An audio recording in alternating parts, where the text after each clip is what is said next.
Support for this program is provided by The Women's Hospital delivers comprehensive health care to women and infants through inpatient and outpatient obstetrical, gynecologic, and education programs. The Women's Hospital, only at Deaconess. And by Toyota Indiana, Pump It Up Evansville, Gigi's Cupcakes, and the Vanderburgh County Prosecutor's Office.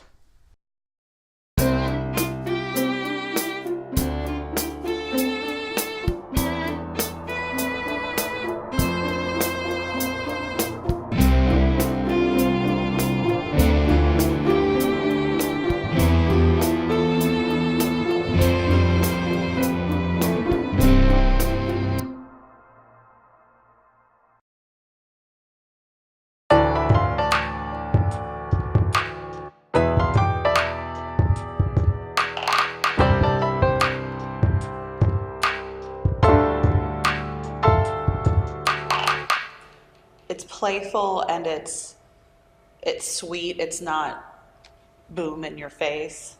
Is the curve from my back to my waist to my rear end. It just goes whoop.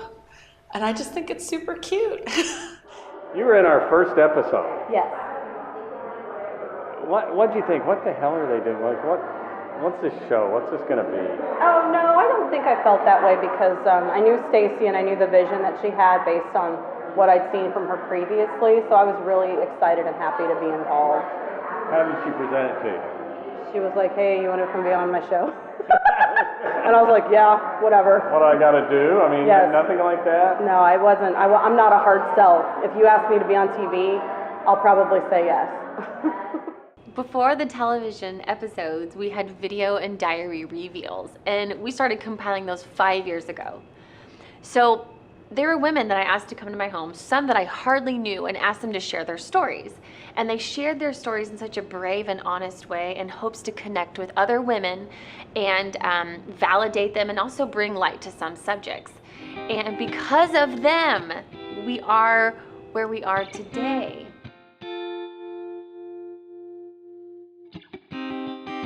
Well, it's something that initially I had seen on Facebook, and I felt it was a really good cause when I saw the inhibitions on Facebook that really drew me to it because I could relate personally from having lost a family member that was dear to us. Well, I happened to be laying in bed one night and it was on. Caught the very end of it. It happened to be the program of the photo gallery of the women's different body sizes and such, and it really snagged me. It was like, wow, what is this?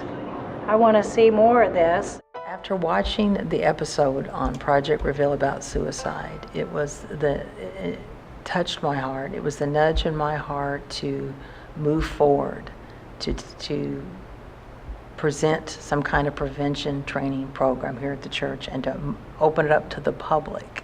Project Reveal came in my life at a time that I was having a lot of issues kind of with where I wanted to be at and, you know, what I wanted to be doing with my life. And I had just gotten out of, you know, a bad car accident and trying to kind of recoup physically and kind of mentally from that, you know, coming through that depression. And before my accident, I had lost my grandmother to cancer and my aunt in that same year. And actually, I had my accident in the same week. My aunt had passed away.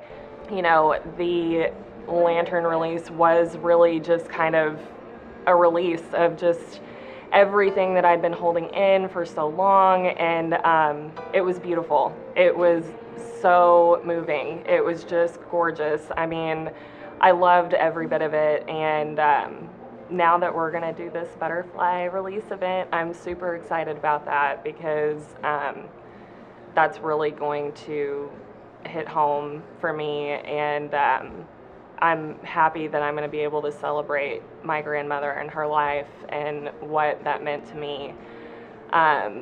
It's going to be really exciting. So how did you get introduced to Project Reveal?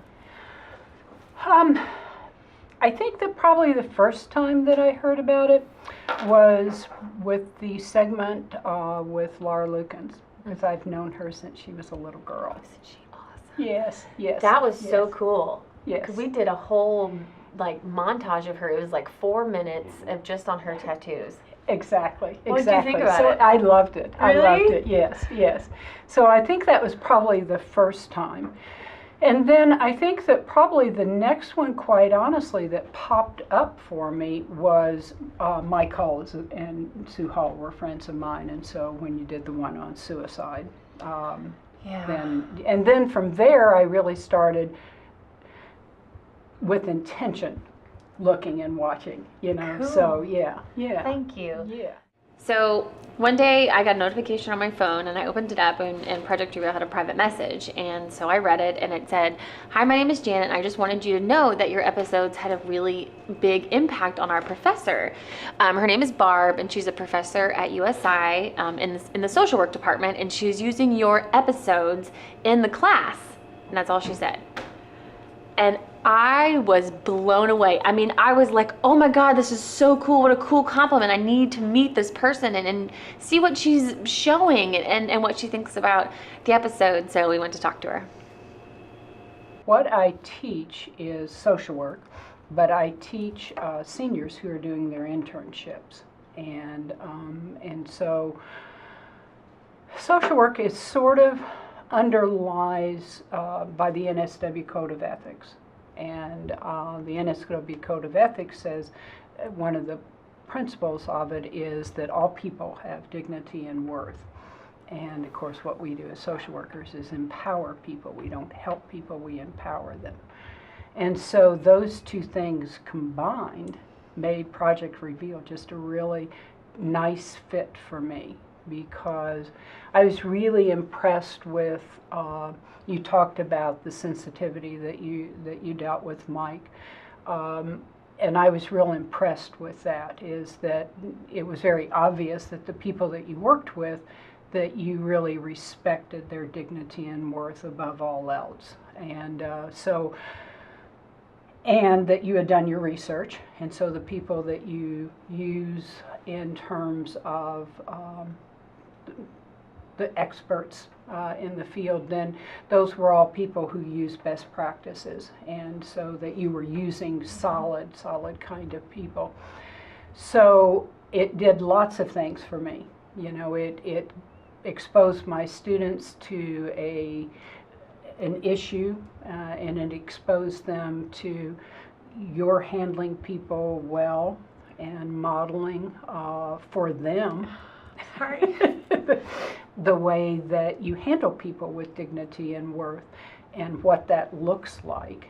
It gave them exposure to people who were real people, that they weren't trying to learn how to interview, but that these people were telling a story, and so it was authentic for them.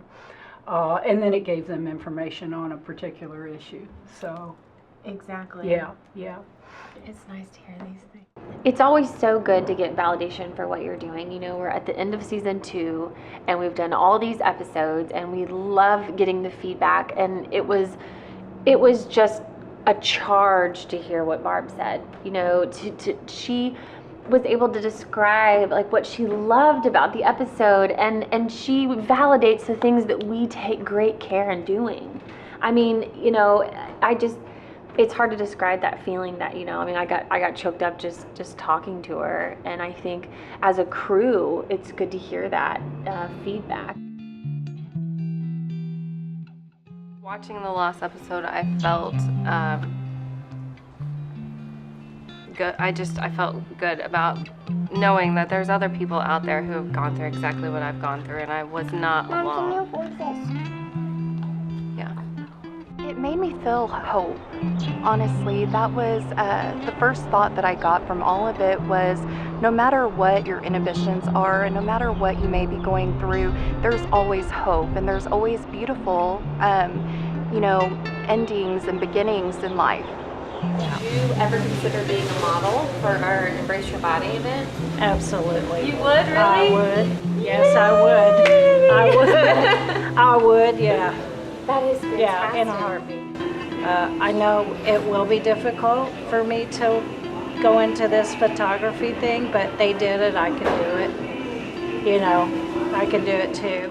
I think that the episode, any episode that I have watched, is a service to the community, a service to women. I think the mission of empowering women is certainly there, and the education of the community is certainly crucial. And I just think that any episode I have watched has portrayed issues in a way that people can open their hearts and their minds and hear them because they're done with respect. I didn't really know until I saw the first episode how special it was. And we use that word a lot, and I don't mean it in a cavalier way, because it is special. The show has grown and expanded and become far more, I think, than even you or Stacy imagined that it would, because it tells the truth and real people's stories. It has a look that is not like any other show on television. It is unique and edgy and fresh, and each week it takes us into the lives of people who are opening their hearts and telling their stories. Who does that? Who does that? Except you guys, and I'm grateful to be a part of it.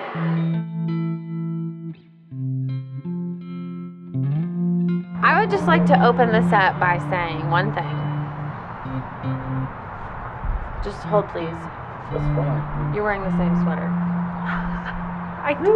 I keep clothes forever. She's wearing the same sweater, you guys. I'm sorry. Wait, hold on. I'm a hoarder. She's wearing the same sweater. Oh, wow. I'm a hoarder. Wow.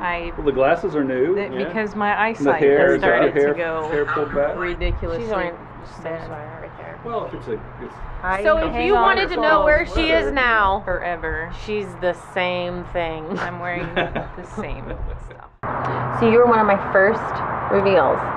Yes. You know, you talked about sexual abuse. And how did that feel, telling your story? Had you ever told your story like that before? No, not in that format, no. I haven't done any speaking engagements or anything. I've never been what you would call an active advocate. This was the first time I'd ever done anything like that, aside from telling close family members or friends. And when you first approached me about this project and issues that women face, I thought, well, maybe this would be a good venue for that. Mm-hmm. So tell me what it was like having us follow you through your day. It was exhausting. You don't think like you're on, and then when you guys left, it was like, okay, I need to go to bed now.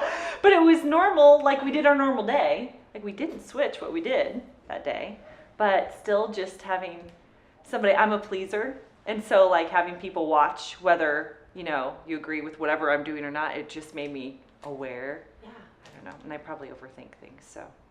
But it was good. It made me think a lot, you know, as we went through the day, and then going back and watching it. We had our small group over that night. We did a small group, and it was, I think, Thursday, maybe. Yeah, it was on. Okay, and so they were all there, and so they thought it was awesome and just such a good picture. And I was telling Rick earlier that I was going through Target like maybe 4 or 5 months ago, and I had on the same green like workout coat, and a lady was walking. She goes, "Project reveal."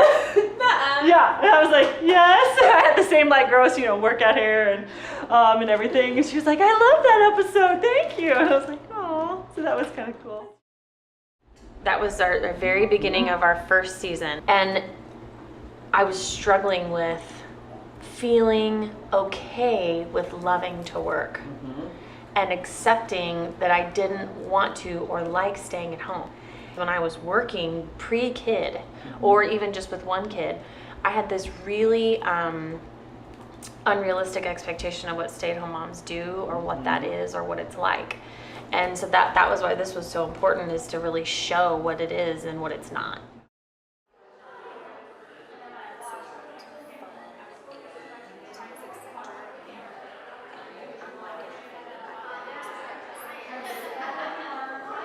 You know, it happened to me, but it's my responsibility to heal. So I took that on, and I did the work, and it sucked. To be honest, it absolutely sucked. And it's like you're reliving it until it gets to the point where you can talk about it and you don't break down. You can move past it.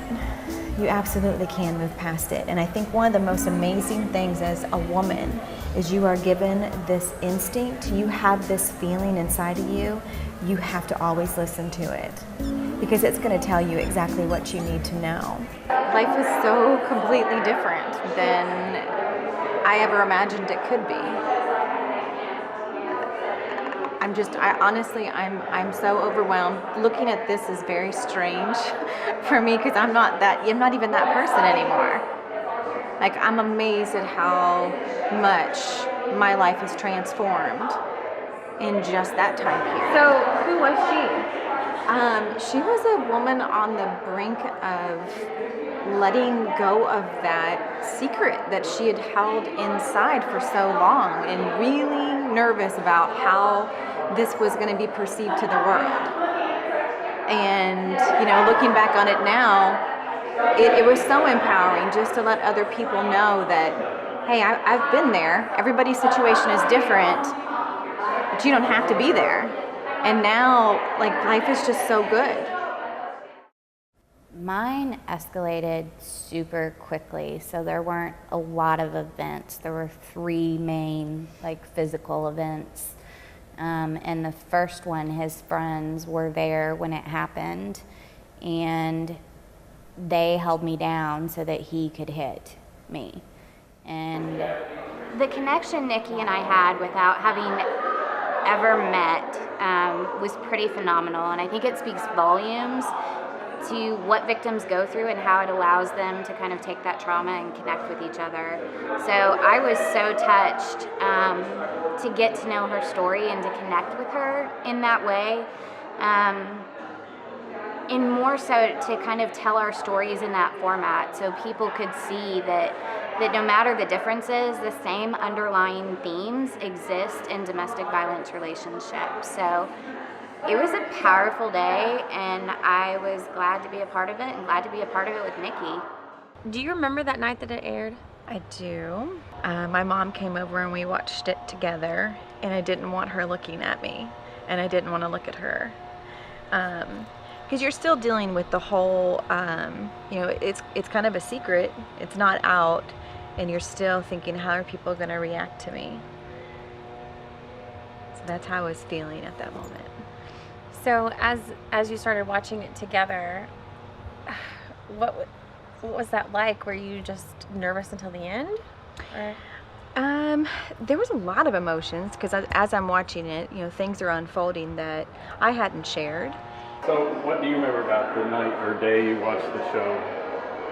It was upsetting. It was totally upsetting that she had went through so much and I didn't know anything about it. We were going through a rough time with my husband, and so for her to go through losing her father and going through this, I felt like I hadn't protected her, but I didn't know. And once I knew, then we took care of things. I think we're closer. Now she can share her feelings, I think. How'd that make you feel? I mean, when you realize that this is out in the open, is it just an incredible weight off your shoulder? What was it? It was, and I felt almost like it was a duty now, because everything that happens in our lives, we have a choice in how we're going to proceed going forward. Do I let myself be angry and bitter towards everybody, or do I do something positive? And then once it came out and I started getting feedback, I thought, this is what I'm supposed to be doing. Like, this is my calling. So, who are you now? Are you different from the girl 5 years ago? Oh, I would absolutely say so. I would think if anybody's the same as they were 5 years ago, maybe something's not happening correctly. So I'm hoping that I'm growing and continuing this beautiful adventure called life, and You know, I'm happily engaged. That's a big thing. That's a big step. I'm looking forward to it. I have a wonderful career, a wonderful home, a wonderful life, wonderful family and friends and support group. And I mean, 2016 is shaping out to be probably the best year of my life. So, you know, knock on wood, it's good. There are no complaints for this girl. No complaints. It was kind of like rereading your journal. Like knowing you went through that, but unless you had it documented, you're not going to necessarily remember different things. And so it was therapeutic to watch it through and see things going on and feel like, yeah, this is good. What I'm doing for me right now with my kids and my family, I'm happy with that. And even though it's hard, it's where I want to be.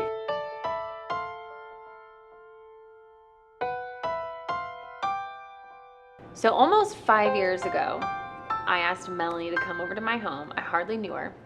And it was kind of funny because I didn't really know what story she was going to tell. I was like, I know you got a story in there somewhere. And I explained what Project Reveal was and what my intentions were. And she showed up to my house and we sat in my kitchen and I started rolling on my camera and we started filming the first video of Project Reveal, what was just kind of me just doing something, telling stories, you know? And she sat and told the story of caring for her mother with Alzheimer's. And I'm grateful for her for so many reasons, but she was so honest and so forthcoming and genuine that it almost set the tone for me about how we were going to move forward. So growing up, we bashed heads all the time. I didn't become her friend, so to speak, until probably after my first child was born. Wow. And she was there in the room with me. Isn't that cool? And named that first child of mine Lita after her mother. We were told this was the week we put her in the nursing home, and then she died on June 20th. And it broke my heart this week. We were told she is beginning stages of dementia and Alzheimer's, along with some other health issues. And I remember her asking me for directions a lot of different places. I miss her. I miss her a lot. And it's hitting me particularly hard because my father-in-law is going through this too. But seeing him go through this now makes me appreciate that she's not here anymore because she's whole and she's happy again. And she's young and she's with her family and she gets to be with her mommy because her mother died when she was only 7. Oh, yeah. Yeah. So that makes a dear cousin of mine passed away too a couple of weeks ago, so she's with her too. That was her favorite niece. So, I mean, I still wish there was a cure for Alzheimer's. And I don't know. It hits the family hard. People don't see what it does to the family, and it really is a long goodbye. And to see that your parent, who was once so vibrant, and your teacher becomes the kid. She really did. What I loved about and I still think about it. No. I'm sorry. No.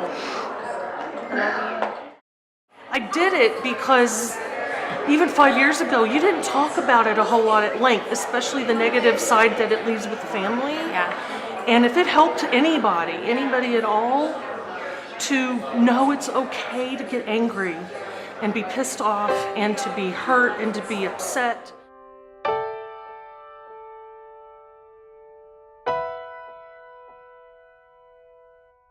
There are good people in this world, there are selfless people in this world, and I feel Project Reveal is an example of that. And it's just one of those things that just make you feel good. No matter what the situation is, if it's heavy, if it's light, funny, you just walk away feeling good. Yeah, I've taken away that there's help out there. You know, you have to seek it, but there are people out there to help, regardless of what you're going through, whether it be addiction or an abusive relationship or the loss of a child or a loss of a loved one. Yeah, there's help out there. I have taken away from Project Reveal, I've taken hope and rebuilding my faith and building myself, rebuilding myself. So. I think women's issues are important. I mean, across the board, and Project Reveal is an outlet for women, and anything like that has got to be a great thing, especially when you've done the projects that center in on young girls. Body image, the way they see themselves, the way they see themselves in the world, the way they see themselves with their peers. This is a huge deal. Adolescence is, I think, 100 times harder than what it was even in our generation when we were growing up. There's so many things technologically that I can't even keep up with that, you know, girls are seeing every day, the perfect woman, the perfect body, all of that, that's chaotic. And so anytime that you can get an arena that promotes women's issue, women helping other women, women being nice to other women, encouraging other women, you know, being each other's biggest fans, there's nothing like that. That's a wonderful project. We need to be building each other up more than we tear each other down. Social media has a tendency to do the worst of that. So if you can bring about a venue to where we are supportive of one another, I mean, that's fantastic. Who wouldn't support that? I made a joke this past weekend in church. I said, you know, there's no such thing as reality TV. There's no such thing. It doesn't exist. It's all scripted. It's all planned, except maybe Project Reveal, because we have a theme that we're working on, and we have arranged guests. But when the camera starts rolling, what happens is usually a surprise to all of us, a wonderful surprise. So that's what I think the show brings to us, is this fresh breath of reality, which we want to see stories unfold. We want to believe that there is a truth and a transparency in people. We want it to be us too. And I think that's part of it that sort of reaches out of the screen and draws us in and impacts us. That's great TV, in my estimation. I've been around a long time. A long time. Thank you. Thank you to the storytellers, and we are so happy and proud of where we are now and the path that we're going, and I can't wait to see what season 3 brings.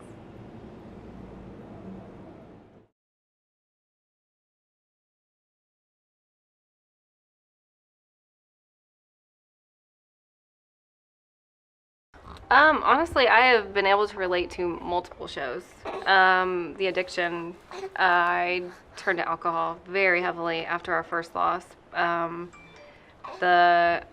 think you guys did one on abusive relationships, and I have a sister who went through that. You know, it was just like, wow, gosh, this happens so much more often and with so many people out there, and it's encouraging to see people who will actually come out and say, this happened to me, this is what I did, and this is how I felt, and it's really encouraging to watch the show.